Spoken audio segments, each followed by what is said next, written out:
Business start करना आसान है, लेकिन उसे ग्रेट बनाना बहुत ज़्यादा मुश्किल है।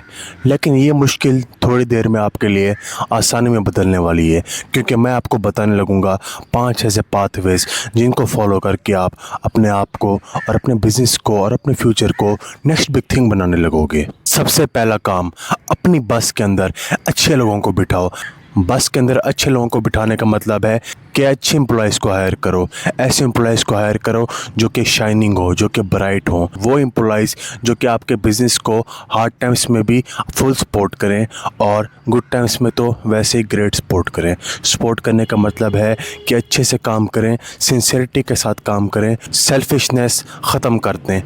मैं जानता हूँ इस तरह के एम्प्लॉयज़ ढूंढना काफ़ी हद तक मुश्किल है। 100 में से 95% एम्प्लॉयज़ तो सेल्फिश होते हैं और 5% एम्प्लॉयज़ ही होते हैं जो कि कंपनी की वेलफेयर के बारे में सोचते हैं। तो आपने भी वही करना है, आपने उन 5% को चुनना है। आपको जितना टाइम क्यों ना लग जाए, उन 5% को चुनो, उन 5% को हायर करो, उन 5% को अपनी टीम के अंदर लेकर आओ।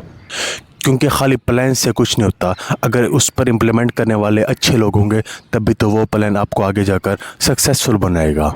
दूसरा, जब आपने अपनी बस के अंदर अच्छे लोगों को हायर कर लिया है, अच्छे एम्प्लॉयज़ को बिठा लिया है, तो अब आपका फ़र्ज़ बनता है कि आप भी अच्छे लीडर बनो, आप भी अच्छे लीडर कहलाओ। ख़ुद को हम्बल रखो, अपनी टीम की जीत में ही अपनी जीत महसूस करो।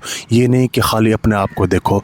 लीडर सच्चा वही है जो कि अपनी टीम की जीत को खुशी से सेलिब्रेट करता है, वो नहीं जो कि सिर्फ ख़ुद को देखता है और अपनी टीम को कोई क्रेडिट नहीं देता। अपनी टीम को क्रेडिट देना सीखो, अपने एम्प्लॉयज़ का कॉन्फिडेंस बूस्ट करो, उन्हें छोटी छोटी बात पर अप्रिशिएट करना स्टार्ट कर दो। फिर देखना अपनी ग्रोथ को, फिर देखना अपने आप को, फिर देखना अपने बिजनेस को। अब एम्प्लॉयज़ भी अच्छी हायर कर लिए, लीडरशिप भी सीख ली, लेकिन अब बारी आती है अपनी गलतियों को समझना। आप कहाँ पे गलती कर रहे हो, आपका प्रोडक्ट कहाँ पे गलत है, आपने उस चीज़ को समझना है, आपने उस चीज़ को अंडरस्टैंड करना है।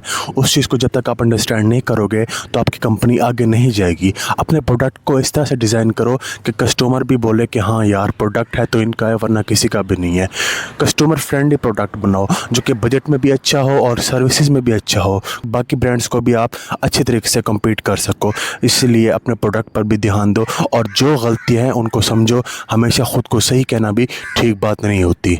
चौथी सबसे इम्पॉर्टेंट और मेन चीज़, अपनी कंपनी के अंदर डिसिप्लिन को लागू करो। जो इंसान डिसिप्लिन्ड होता है वही आगे जाकर बहुत बड़े बड़े काम करता है। डिसिप्लिन, कंसिस्टेंसी, सब्र, ये एक ऐसी चीज़ें हैं जो कि एक थक के हारे इंसान को भी ग्रेट बना सकती है। हाँ, टैलेंट हर एक के अंदर होता है, पैशन हर एक के अंदर होता है, लेकिन खाली टैलेंट और खाली पैशन ज़रूरी नहीं होता मेरे दोस्त।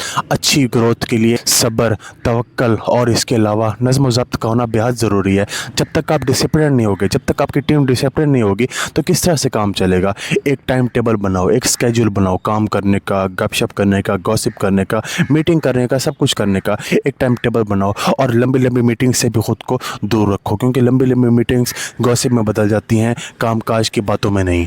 पांचवी और लास्ट बात, बहुत सारी कंपनीज इस दुनिया के अंदर फेल हो गई। वजूहात क्या थी? उन्होंने फ्यूचर को अडॉप्ट नहीं किया, उन्होंने एवोल्यूशन को अडॉप्ट नहीं किया, उन्होंने आने वाले कल को अडॉप्ट नहीं किया। नोकिया, उसने अडॉप्ट नहीं किया मोबाइल वर्ल्ड को, उसने अडॉप्ट नहीं किया टच स्क्रीन को। याहू, उसने भी आने वाले वर्ल्ड को अडॉप्ट नहीं किया।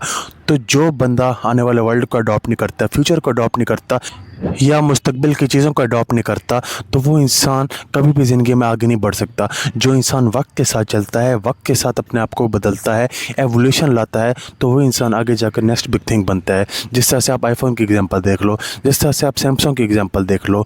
मेरी सारी बातें अगर आपको पल्ले पड़ें तो अभी के अभी फॉलो, लाइक, सब्सक्राइब। मज़ीद इस तरह के इंटरेस्टिंग वीडियो के लिए मेरे चैनल को सब्सक्राइब कर